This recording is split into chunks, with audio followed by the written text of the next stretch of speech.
नमः श्रीवर्धमानाय निर्धूतकलिलात्मने सालोकानां त्रिलोकानां यद्विद्यादर्पणायते।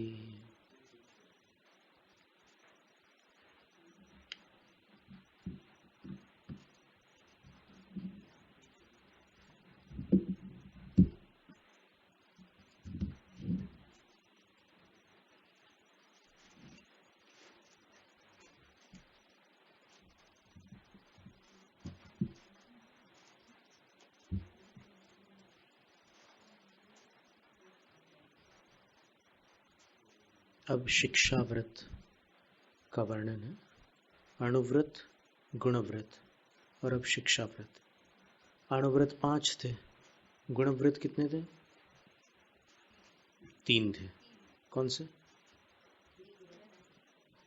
दिग्व्रत,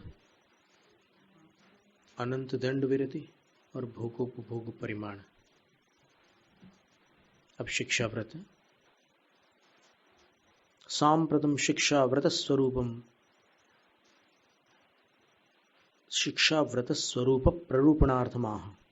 शिक्षा व्रतों के स्वरूप की प्ररूपणा करने के लिए आचार्य समंतभद्र स्वामी अब कहते हैं, देशावकाशिकम वा सामयिकम प्रोषधोपवासो वा वैयावृत्यं शिक्षा व्रतानि चत्वारि शिष्टानि। सामयिक, पहले देशावकाशिक, फिर सामयिक, प्रोषधोपवास और वैयावृत्य, ये 4 शिक्षा व्रत कहे गए हैं।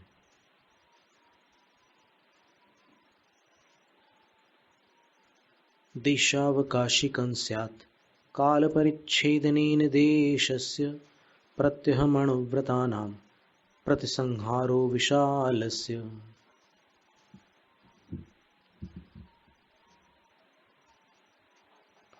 प्रत्यहम, प्रत्यहम यानी प्रतिदिन, विशालस्य देशस्य, दिग्व्रत में एक बहुत बड़ा क्षेत्र अपन ने बना के रखा है जीवन भर का, तो उसमें अणुव्रतानाम, जो अणुव्रती लोग हैं वो उसमें काल परिच्छेदनेन प्रतिसंहार, काल की सीमा बांध करके और कम सीमा कर देते हैं उसकी। जो जीवन भर की विशाल सीमा है उसको समय, कुछ समय तक के और संकुचित कर लेते हैं, वह देशावकाशिकम स्यात्, उसको देशावकाशिक कहते हैं। वही देशावकाशिक है। जैसे मान लो किसी ने सीमा रखी थी कन्याकुमारी तक, और वो दिग्व्रत की सीमा थी। अब देशव्रत में वो क्या करते हैं कि दिवाली तक हम मैसूर से आगे नहीं जाएंगे, ये देशावकाशिक व्रत हो गया। माने जो बड़ी सीमा में से और छोटी सीमा कर लेना कुछ काल के लिए, वो बड़ी सीमा आजीवन थी और ये छोटी सीमा कुछ काल तक की है, इसको देशव्रत कहते हैं। अब ये सीमा कैसे बनाना, तो बोल रहे हैं, गृहारि ग्रामाणाम क्षेत्र नदी दाव योजना नांच देशावकाशिकस्य स्मरन्ति सीमना तपो वृद्धाः। गृहारि ग्रामाणाम क्षेत्र नदी दाव योजना नांच देशावकाशिकस्य स्मरन्ति सीमनाम तपो वृद्धाः। ये जो तपोवृद्ध जन हैं, बड़े महान तपस्वी साधु हुए हैं, वे देशावकाश की सीमा इस रूप से स्मरण करते हैं। गृह यानी अभी मैसूर तक की तो बड़ी बात हो गई, लेकिन वो बोलते हैं कि अगर यहीं कारकल में ही अमुक घर तक की मेरी सीमा रहेगी अष्टमी को, उस घर से आगे मैं गमनागमन नहीं करूंगा। फिर हारी का अर्थ होता है छावनी, यानी जो पुलिस चौकी है ना, बस पुलिस चौकी तक के मेरा आवागमन रहेगा, उसके आगे मैं नहीं जाऊंगा। फिर ग्रामाणम, या फिर कोई गांव हो आसपास, उसकी सीमा बना ली कि उस गांव तक के मैं जहाँ आना जाना करूंगा, उसके बाद नहीं जाऊंगा। क्षेत्र, और कोई क्षेत्र यानी जो खेत वगैरह होते हैं, अपने खेत तक के जाऊंगा, उसके आगे नहीं जाऊंगा। फिर नदी, नदी की भी सीमा बनाई जा सकती है कि अमुक नदी तक जाऊंगा, उसके बाद नहीं जाऊंगा। यहाँ पर भी एक नदी है ना पास में। जब अपन मूड बद्री से इधर आ रहे थे तब बीच में कोई नदी थी ना, वो तो वहां तक की सीमा रख ली। फिर दाव का अर्थ जंगल होता है, तो किसी वन की सीमा रख ली। फिर योजनों की सीमा भी रख सकते हैं। तो ऐसे स्मरंती सीमनाम तपोवृद्धा, स्मृ धातु के साथ में षष्ठी का प्रयोग होता है। व्याकरण की जानकारी जिनको इष्ट हो उनके लिए सीमनाम, सीमन शब्द में षष्ठी के बहुवचन में सीमनाम बनता है। तो स्मरंती, स्मरामी के वो स्मृ धातु जहां भी प्रयोग में आएगी वहां षष्ठी का प्रयोग होता है। अवनितलगतानाम कृत्रिमाणाम वन भवन गतानाम दिव्य वैमानिकानाम विहुमनुजकृतानाम देवराजार्चितानाम जिनवर निलयानाम भावतो हम स्मरामी। स्मरामी होने से वो सब षष्ठी लगे, पूरे सारे षष्ठी का प्रयोग होता है। तो यहां पर सीमनाम स्मरंती, के स्मरंती तपोवृद्धा स्मरंती। कस्य सीमनाम, तो देशावकाशिकस्य सीमनाम। देशावकाशिक की जो सीमाएं होती हैं वो इस तरह के बताई जाती है। घर, छावनी, पुलिस चौकी, गांव, खेत, नदी, वन, अथवा योजनों की सीमा भी हो सकती है। आपको किलोमीटर की सीमा रखना हो तो उतने किलोमीटर की सीमा रख लो। 25 किलोमीटर का एक घेरा बना लिया, जैसे हम लोग चतुर्मास में सीमा कर लेते हैं वैसी रहती है, उसको देशावकाशिक बोलते हैं। अब ये तो क्षेत्र की सीमा हुई, काल की भी कोई सीमा होती क्या? तो आचार्य कहते हैं कि हाँ, काल की सीमा रख लो।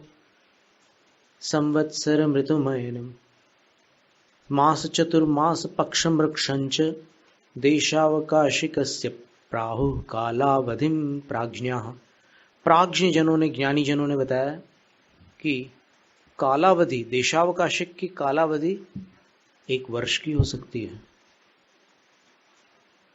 एक ऋतु की हो सकती है। ऋतु में 2 महीने होते हैं, जैसे श्रावण और भादो, ये वर्षा ऋतु का काल है, तो इसकी सीमा हो सकती है। अयन यानी 6 महीने, उत्तरायण दक्षिणायन 6 महीने के।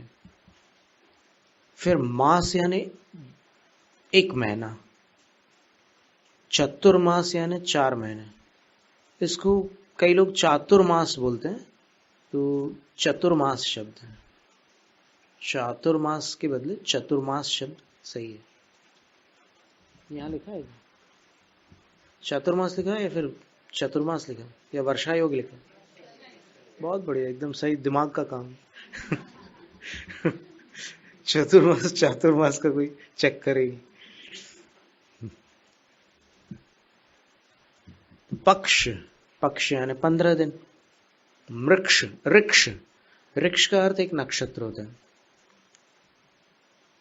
और वो नक्षत्र लगभग 1 दिन चलता है। तो ये काल की अवधि बताई गई है। अब इसके बाद इससे लाभ क्या होता है? तो आचार्य उत्तर देते हैं, सीमांतानां परतः स्थूलेतर पंचपाप संत्यागात् देशावकाशिकेन च महाव्रतानि प्रसाद्यन्ते।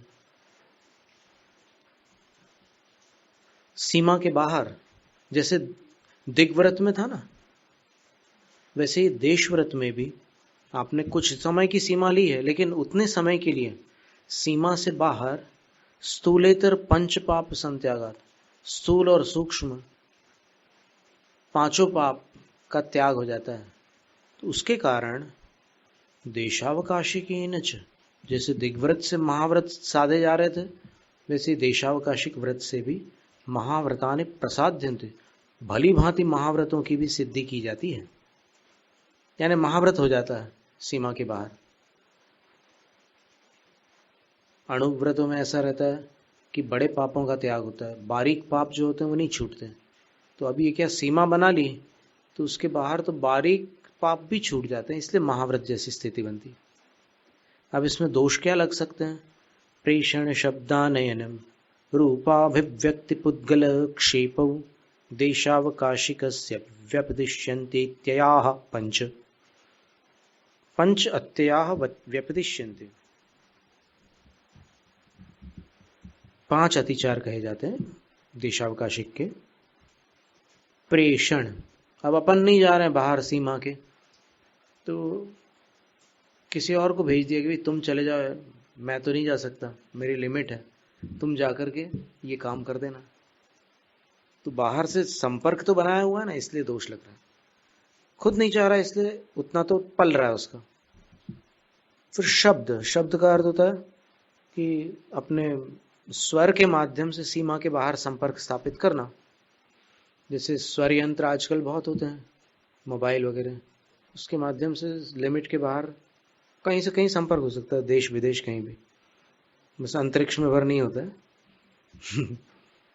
फिर आनयन, बाहर से किसी को बुलवाना, किसी वस्तु को बुलवाना। अब अपन ने सीमा बना ली, अब कोई आवागमन नहीं रखेंगे, कोई लेन देन और फिर कोई चीज नहीं रखेंगे। तो ये संकल्प अपन ने किया था अपने विशुद्धि बढ़ाने के लिए, लेकिन फिर लगता है कि अब ठीक है अपन तो नहीं जा रहे, लेकिन कुछ बुलवा लो बाहर वालों से, किसी से बुलवा लेते हैं, तो बुलवाना, ये भी अतिचार है। फिर रूपाभिव्यक्ति, नहीं तो फिर अपने इशारों के माध्यम से, अपने संकेतों के माध्यम से बाहर वालों को अपने संदेश देना, सारा कारोबार अपने संकेतों के माध्यम से कर लेना, रूपाभिव्यक्ति। अब ये क्या होता है कि जब वीडियो कॉलिंग वगैरह होती है तो उसके माध्यम से अपने इशारों से सब काम हो जाता है, आज की बात है। और पहले क्या था कि एकदम उस सीमा पर जाकर खड़े हो जाते थे और वहां से सीमा के बाहर वालों को इशारों से संकेत देते थे। फिर पुद्गल क्षेपों, किसी पुद्गल को वहां बाहर क्षिप्त करना, सीमा के बाहर, तो उससे भी कुछ संकेत हो जाते हैं, काम हो जाते हैं। लेटर्स भेज दिए बाहर, तो लेटर भी पुद्गल ही है, तो वो 5 अतिचार हो जाते हैं। अब इसके बाद जो जैन साधना का प्राण है और जिसके बिना आज तक किसी को निर्वाण की प्राप्ति नहीं हुई है, ऐसे एक शिक्षा व्रत का वर्णन है, जो शिक्षा व्रत में शिक्षा रूप है, प्रतिमा में साकार रूप है, और उसके बाद सामायिक चारित्र और सामायिक आवश्यक जो मुनि अवस्था में होता है, उसमें तो फिर वो शुद्धोपयोग के साधन रूप है और शुद्धोपयोग मोक्ष में साधनभूत है। ऐसे ही क्रम से जो इस व्रत का वर्णन है शिक्षा व्रत का, उसका नाम है सामयिक। सामयिक शब्द का प्रयोग आचार्य समंतभद्र स्वामी ने किया है। आचार सार ग्रंथ में सामयिक शब्द का और एक जो दूसरा प्रसिद्ध शब्द है सामायिक, ये आपने सबने सुना होगा। तो ये सामायिक और सामयिक, इन दोनों शब्दों का उन्होंने वर्णन किया आचार सार ग्रंथ में, आचार्य वीरनंदी सिद्धांत चक्रवर्ती ने। समय शब्द से सामायिक बनता है और समय शब्द से सामयिक बनता है, दोनों शब्द आते हैं। यहां पर सामयिक शब्द है क्योंकि ये टाइम से संबंधित है। आसमय मुक्ति मुक्तम पंचाघानाम अशेष भावेन सर्वत्र च सामयिकाः सामयिकं नाम शंसन्ति।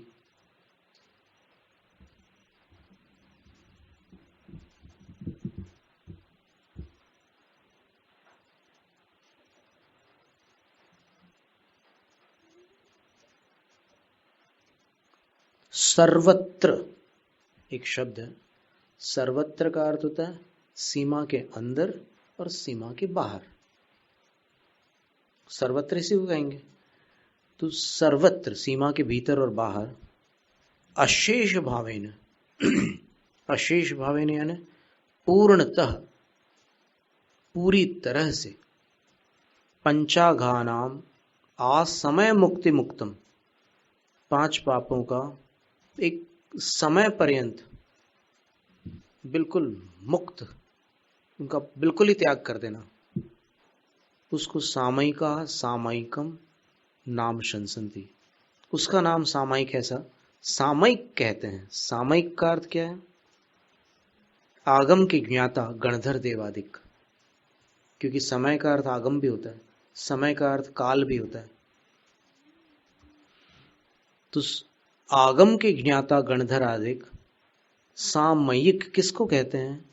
तो बोले कि 5 पापों के पूर्ण त्याग को, लेकिन एक समय तक के, सीमा के अंदर और सीमा के बाहर, सर्वत्र 5 पापों के त्याग का नाम सामयिक है।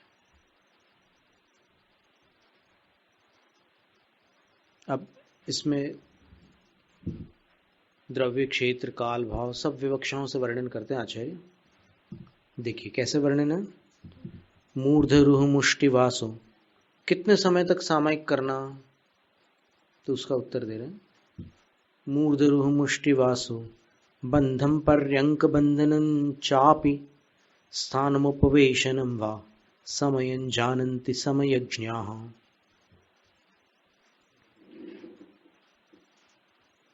मूर्धरुह, मूर्धरुह का मूर्धा का अर्थ सिर होता है और रूह का अर्थ उसमें उगने वाले।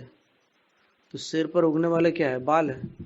तो उनको बांध करके, उनकी कोई गठान लगा दी बाल में, और वो गठान, ये जिनके बाल लंबे होते हैं उनको अनुभव होगा, क्योंकि आचार्य महाराज ने जो उदाहरण दिया है वो ऐसे ही है कि कुछ समय बाद वो जो गठान है उसका जो कसाव है उसमें अंतर आता है, वो ढीला पड़ता है।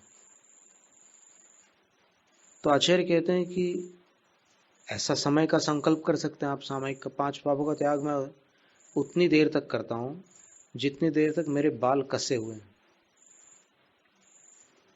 फिर ढीले हो जाए तो फिर आप सामयिक की अवधि पूर्ण समझना, एक बात। दूसरी बात, मुष्टि बंधम। मुष्टि बंधम का अर्थ होता है इस तरह से मुट्ठी बांध लेना। अब मुट्ठी बांध करके रखें आप आराम से, अब बंधी हुई है मुट्ठी आपकी ऐसे, बस बीच में खुजाने उजाने के लिए खोल मत लेना, एकदम बंद ही रखना है इसको। और 5 पापों का त्याग रखते हुए फिर जो आगे की प्रक्रिया बता रहे कि उसमें और भी क्या क्या करना होता है वो करते रहना। तो जब तक मुट्ठी बंदी रहती है तब तक के उसका काल है। उसके बाद आपको लगता है कि भाई अब बहुत हो गया, अब आगे नहीं हो सकता, तो फिर ऐसे खोल देना, हो गया समय। तो मुट्ठी काफी देर तक के व्यक्ति बंद रख सकता है। फिर वासो बंधन, अब कपड़े का भी बंधन होता है ऐसे, एक अलग प्रकार की कोई ऐसी गांठ लगा ली कपड़े में जो कुछ समय बाद अपने आप ढीली हो जाएगी। तो उस तरह की गांठ से वस्त्र का जो बंधन किया जाता है वो भी सामयिक का काल निर्धारित हो सकता है। पर्यंक बंधनम चापी, अब पर्यंक बंधन का अर्थ होता है ऐसे पालथी लगा करके ये बाईं हथेली को नाभि पर रखना और दाहिनी हथेली को उसके ऊपर रखना और ऐसे बैठना, कंधे को खींचे बिना एकदम ढीला रख करके ऐसे बैठना।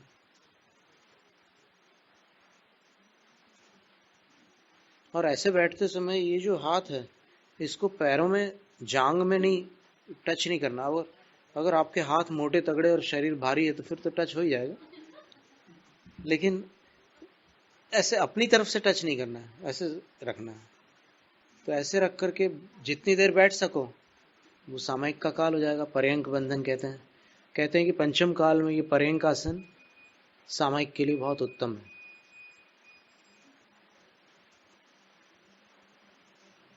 और स्थानम अथवा खड़े हो जाओ, जितनी देर खड़े रह सको कायोत्सर्ग में और समता भाव में, तो वो सामयिक का काल हो गया। उपवेशनम वा, अथवा किसी भी आसन में बैठो, जितनी देर बैठ सको वो उसका काल हो गया। समयज्ञा समयम जानन्ति, जो आगम के ज्ञाता है वो सामयिक के काल को इस रूप में जानते हैं।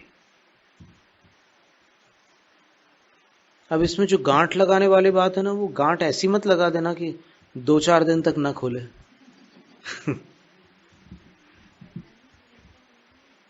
ना, वो अन्यत्र है, यहां पर ये कह रहे हैं।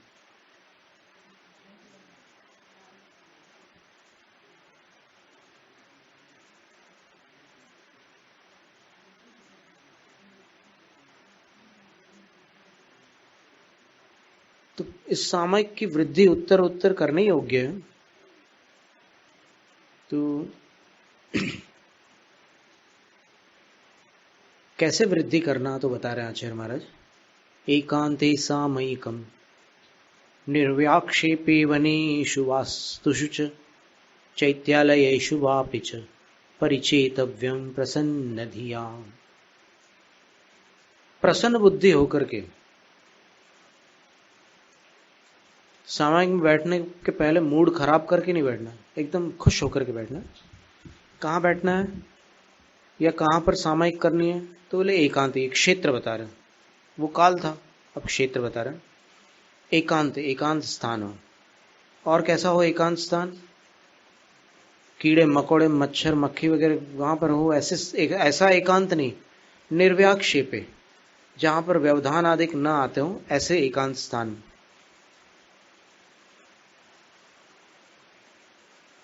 नहीं तो कोई ऐसा जीव जंतु निकल आए तो फिर आप उठ के वहां से बाहर भाग जाओ, ऐसा नहीं। व्यवधान रहित स्थान पर। वनेषु, वनों में भी बैठ सकते हो। वास्तुषुच, भवनों में भी बैठ सकते हो। और चैत्यालयेषु वापिच, अथवा चैत्यालय में भी बैठ सकते हो। जिनालय में भी बैठ सकते हो सामयिक के लिए। गृह चैत्यालय में बैठ सकते हो अगर स्थान हो तो प्रसन्न धिया परिचेतव्यम, सामयिक का अभ्यास करने योग्य है और उसकी वृद्धि कर सकते हैं आप। धीमे धीमे धीमे धीमे सामयिक की वृद्धि करना है।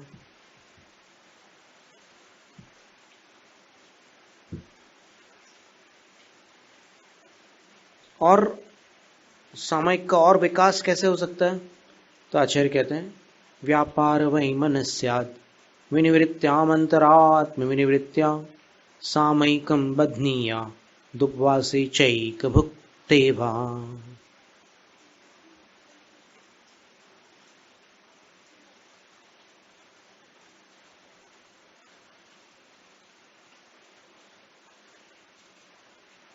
व्यापार और वैमनस्य, व्यापार का अर्थ होता है काय की चेष्टा और वचन की चेष्टा को यहां पर व्यापार कह रहे हैं।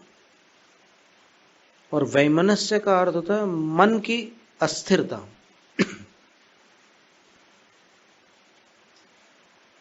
इनसे विनिवृत्त हो जाने पर, अर्थात मन वचन काय को आपने शांत कर लिया, तो अब अंतरात्म विनिवृत्तियां, जो अंतरात्म में संकल्प विकल्प चलते रहते हैं ना, उनको भी शांत कर लो। और जिस दिन एकाशन हो और जिस दिन उपवास हो, उस दिन सामयिक विशेष रूप से करें।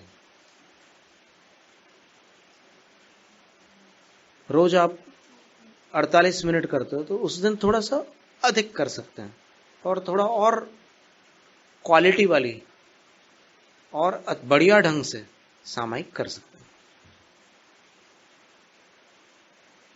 तो फिर बाकी दिन देखो, तुरंत प्रश्न, कलिकाल का ऐसा प्रभाव है कि एक बात बताओ तो फिर वो 2 तो सोच ही लेता है दिमाग में सुनने वाला।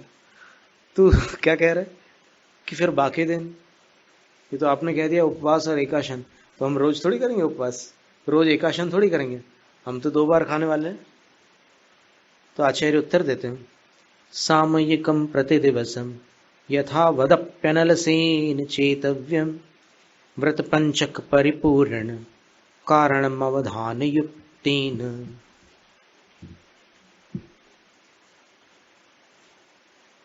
प्रतिदिवसम यथावत सामयिकम चेतव्यम, प्रतिदिन भी सामयिक यथावत अभ्यास में लाने योग्य है। इसका अभ्यास छोड़ना नहीं। और कैसे? अनलसेन, आलस्य रहित होकर। क्यों? तो बोलते हैं कि व्रत पंचक परिपूर्ण कारणम। सामायिक एक ऐसी वस्तु है जो आपके 5 व्रतों को पूर्ण करने वाली है। आपके अणुव्रत है तो वो आपको उस काल में महाव्रती बनाने वाली है। सामायिक सामायिक अणुव्रतों को महाव्रत बना देती है।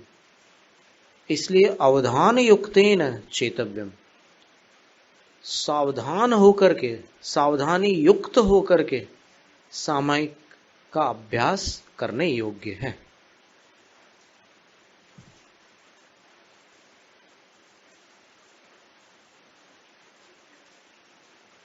और देखिए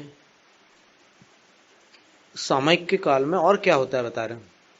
सामयिके सारंभा परिग्रहा नैव सन्ति सर्वेपि चेलोपसृष्ट मुनिरिव गृहीतदा याति यति भावम। सामयिक के समय न तो काम धंधे रहते हैं, न ही परिग्रह के बारे में कोई विचार विकल्प रहते हैं, तो उन सब का अभाव हो जाता है। आरंभ और परिग्रह छूट जाते हैं सामयिक के समय। 5 पाप तो छूटते ही हैं, लेकिन आरंभ परिग्रह भी छूट जाते हैं। सर्वे भी, सभी के सभी छूट जाते हैं। तो उस समय गृही तदा यति भावम याति, मुनि के समान हो जाता है गृहस्थ सामयिक के समय। कैसे मुनि के समान? मुनि तो कपड़े नहीं पहनते, गृहस्थ तो कपड़े पहना है। तो आचार्य कहते हैं कि चेलोपसृष्ट मुनिरिव, वो ऐसे मुनि के समान हो जाते हैं कि जिनके ऊपर किसी ने दुष्ट ने कपड़े डाल दिए हो, पर मुनि तो मुनि है। वैसे ही यहां पर कर्म के उदय से वो वस्त्रधारी है, लेकिन फिर भी अंदर से सब कुछ छोड़ देने के कारण बिल्कुल मुनि के समान हो जाते हैं। और सामयिक में और क्या किया जा सकता है? तो आचार्य कहते हैं शीतोष्ण दंशमश कप रीशमुपसर्गमपि च मौनधराः सामयिकं प्रतिपन्ना अधिकुर्वीरन्न चल योगाः।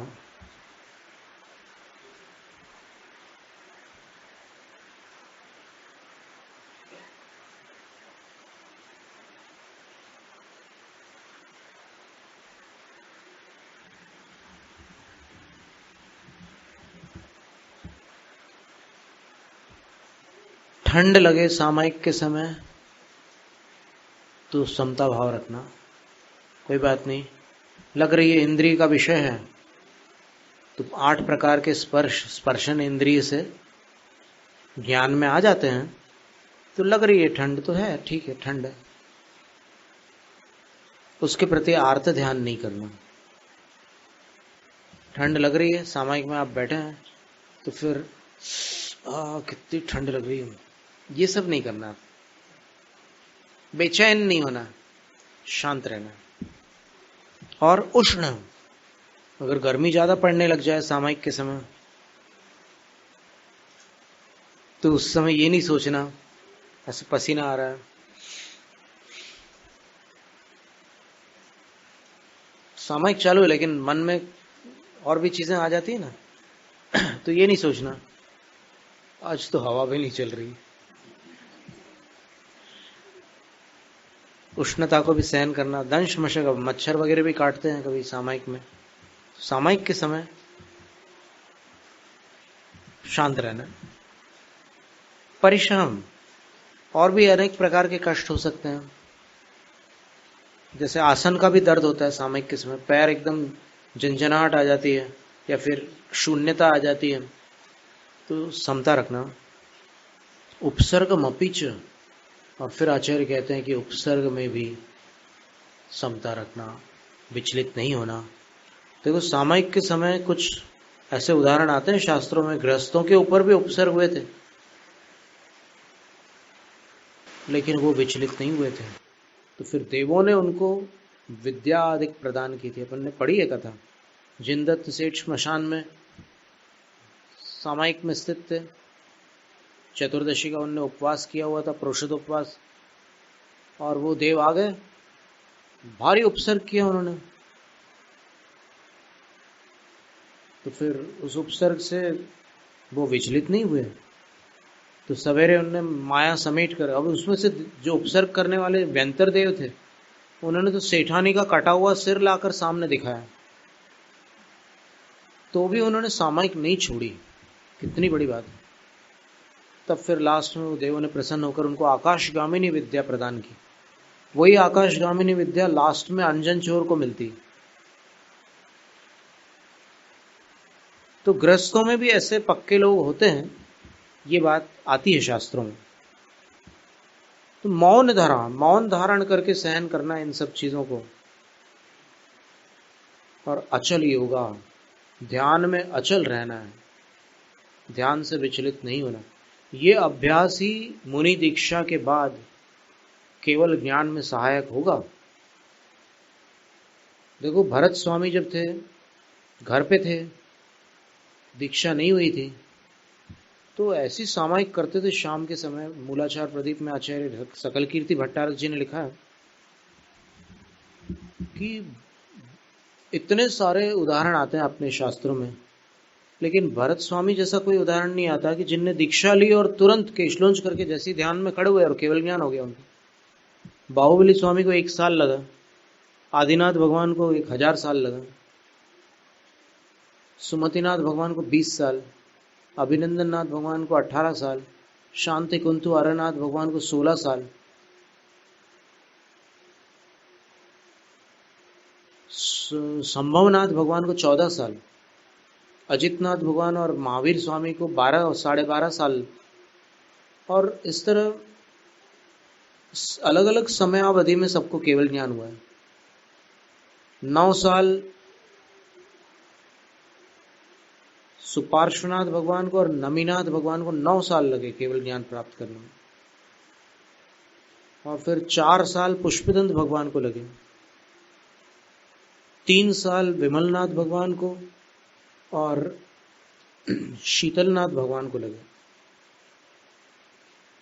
2 साल श्रेयांसनाथ भगवान को और अनंतजित भगवान को 2 साल लगे, 1 साल वासुपूज्य भगवान को और मुनि सुव्रतनाथ भगवान को 1 साल में 1 दिन कम लगा।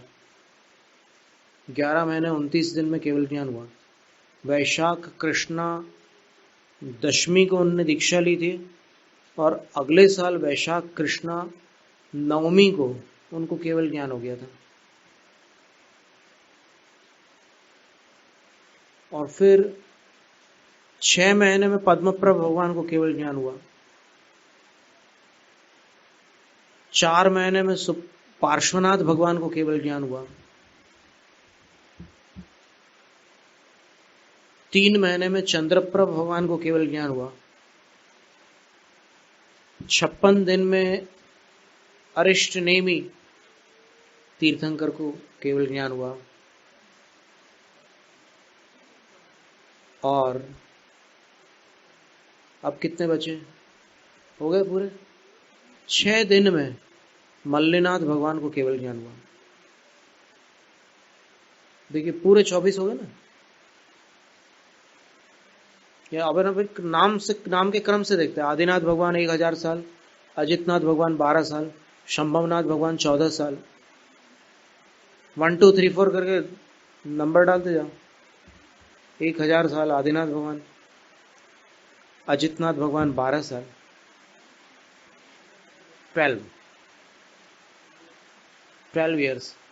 फिर शंभवनाथ भगवान 14 ईयर्स, 14 साल, अभिनंदन नाथ भगवान 18 ईयर्स, 18 साल, सुमतिनाथ भगवान 20 वर्ष, 20 ईयर्स, पद्मप्रभ भगवान 6 महीने, 6 मंथ्स, सुपार्श्वनाथ भगवान 9 साल, 9 ईयर्स, चंद्रप्रभ भगवान 3 मंथ्स, 3 महीने, पुष्पदंत भगवान 4 ईयर्स, 4 साल, शीतलनाथ भगवान 3 साल, 3 ईयर्स, श्रेयांसनाथ भगवान 2 साल, 2 ईयर्स, वासुपूज्य भगवान 1 साल, 1 ईयर, विमलनाथ भगवान 3 ईयर्स, 3 साल, अनंतनाथ भगवान 2 साल, धर्मनाथ भगवान 1 साल, 1 ईयर, शांति कुंतु अरनाथ भगवान 16 years, तीनों। और मल्लिनाथ भगवान 6 दिन 6 days।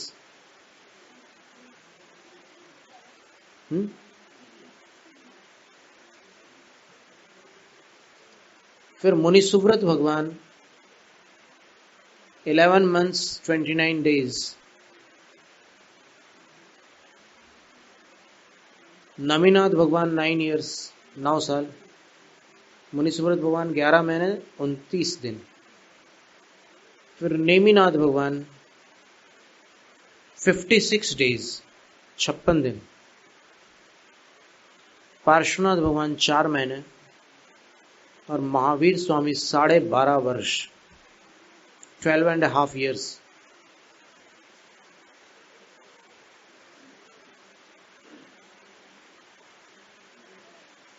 तो ये अलग अलग काल थे इनके केवल ज्ञान के, लेकिन भरत स्वामी जैसा कोई उदाहरण दूसरा मिलता नहीं। दीक्षा ली, तुरंत केवल ज्ञान हो गया। क्यों? तो बोले उन्होंने तैयारी बहुत स्ट्रांग की हुई थी। Preparation was very strong. How? तो आचार्य कहते हैं कि उनने प्रतिदिन सामायिक की, शाम के समय की, दिन भर व्यस्त रहते थे, चक्रवर्ती थे। तो जब सायंकाल सूर्यास्त का समय होता था तो उस टाइम वो सामायिक के लिए बैठते थे और बैठ करके ऐसे बैठते थे, वज्रे पतत्यपि भयद्रुत विश्वलोके मुक्ता ध्वनि प्रशमिनो न चलन्ति योगात्। ऐसी स्थिति होती थी कि वो अगर बिजली गिर रही हो और लोग डर के मारे रास्ता छोड़ करके जंगलों में भाग रहे हो जान बचाने के लिए, कोई भी परिस्थिति आ जाए वो अपने सामायिक से विचलित नहीं हो सकते थे। ऐसी सामायिक उन्होंने प्रतिदिन की थी। तो दिन भर जो कर्म बनते थे वो शाम को ढीले हो जाते थे और बस उनको मुनि दीक्षा का एक धक्का लगना जरूरी था उन कर्मों को। तो जैसी दीक्षा ली उन्होंने और फिर वो सामायिक का अभ्यास था ही, उनको लीन हो गए, वो सब कर्म नष्ट हो गए और तुरंत केवल ज्ञान हो गया उनको।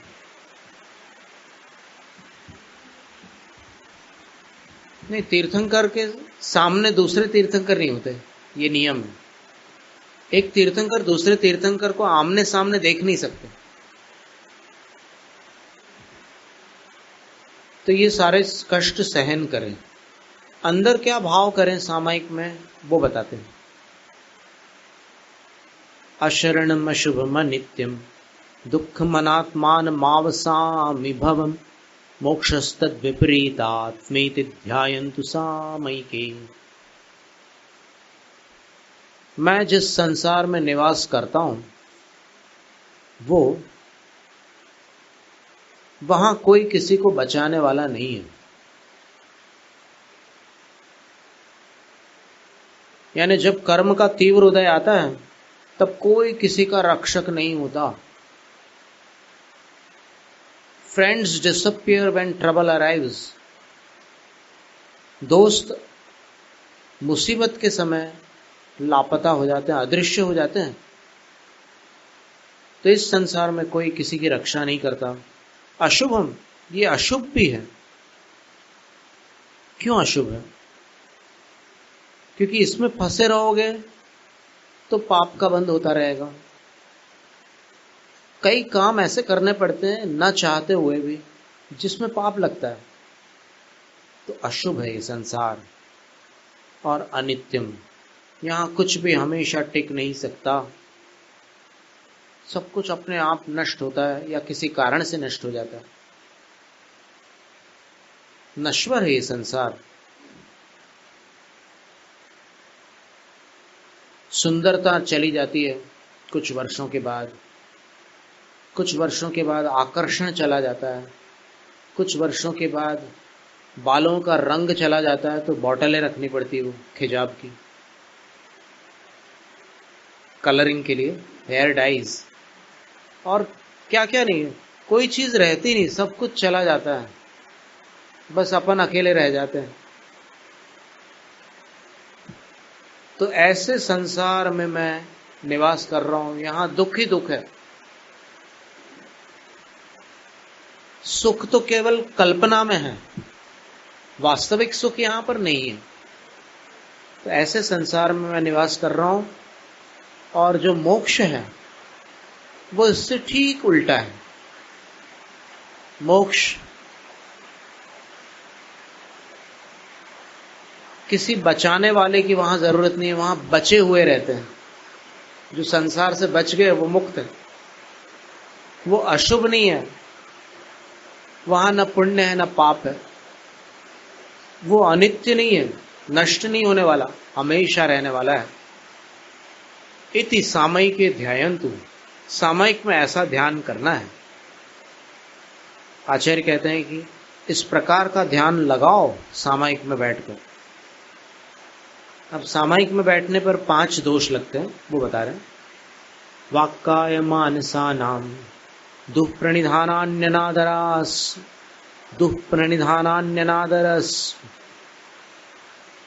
इस बुक में बहुत मिसप्रिंट्स हैं। वाक्काय मानसानाम दुःप्रणिधानान्यनादरा स्मरणी।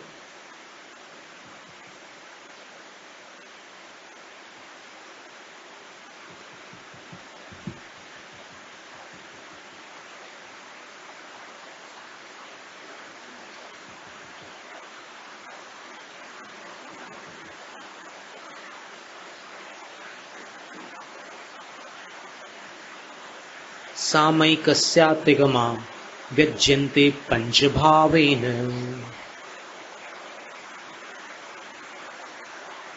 वास्तव में सामयिक में ये 5 दोष लगते हैं। एक तो मन वचन काया की दुष्प्रवृत्ति। सामयिक में आपको जो आसन बताएं शास्त्रों में उसको धारण करके बैठना है। अब आप अगर मन वचन काया की दुष्प्रवृत्ति करेंगे तो वो 3 अतिचार हो जाएंगे।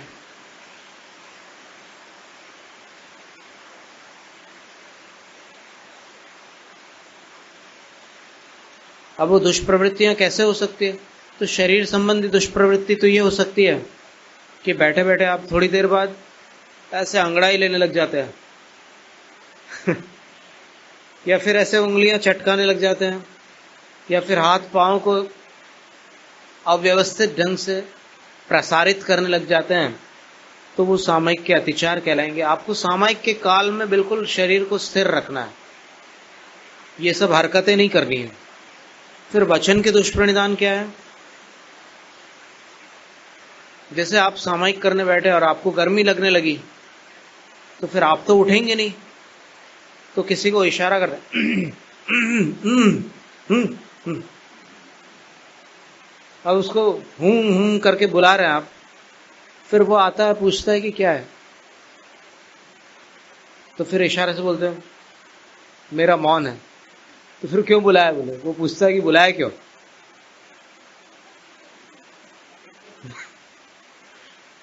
वो पंखे की तरफ इशारा करता है। तो वो बेचारा जो अनजान आदमी वो स्विच बोर्ड ढूंढता है कि कहां से चालू करना है। तो वो कहीं गलत दिशा में जाता है तो फिर से ये ऐसे ये ठोकता है। तो स्विच बोर्ड का एड्रेस बताता है उसको। ये सब काय दुष्प्रणिधान है, वाक दुष्प्रणिधान है। और मन संबंधी दुष्प्रणिधान ये है कि सामयिक करते करते आपको कोई ऐसी चीज याद आ जाए कि आपकी सामयिक बाहर से तो नहीं छूट रही है लेकिन मन से आपकी सामयिक छूट जाए। जैसे आपको याद आया कि मैंने उसको 25 रुपये दिए थे, उसने वापस नहीं किए अभी तक। ये अचानक याद आ गया आपको, या फिर मेरे को उसके पैसे लौटाने हैं, वो याद आ गया। पैसे की बात याद आ जाए या फिर और किसी चीज की याद आ जाए, और फिर या फिर अपने वायदे की भी याद आती। कभी कभी ऐसा लगता है कि मैंने किसी से कहा था कि ये काम कर दूंगा मैं, और ये एकदम सामयिक के समय याद आता है वो काम, बाकी समय भूल जाते हैं बिल्कुल। सामयिक के समय याद आता है अरे हाँ वो काम तो मेरा करने का बाकी है, अब चलो सामयिक की बात करता हूँ। और तो कुछ नहीं रह गया किसी का। ये सब विचार कर करके मतलब मन दुष्परिधान हो जाता है। तो ये सामायिक के 3 अतिचार है, मन वचन काय की दुष्प्रवृत्ति। फिर चौथा अतिचार है अनादर। यानी अनादर का मतलब ये है कि आप आदर के साथ उत्साह के साथ सामायिक नहीं कर रहे हैं, ऐसे ढीले ढाले। अब चलो सामायिक का कितना टाइम हुआ? अच्छा 12:15 हो गए क्या?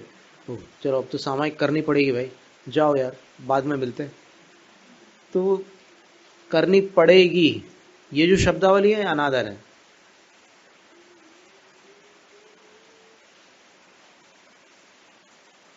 तो ये अनादर भी एक अतिचार है। फिर अस्मरण, अंतिम अतिचार जो है अस्मरण, यानी सामायिक में क्या क्या करना था सब याद नहीं रखता, वो भूल जाता है। तो भूल जाने पर भी उसको दोष लगता है।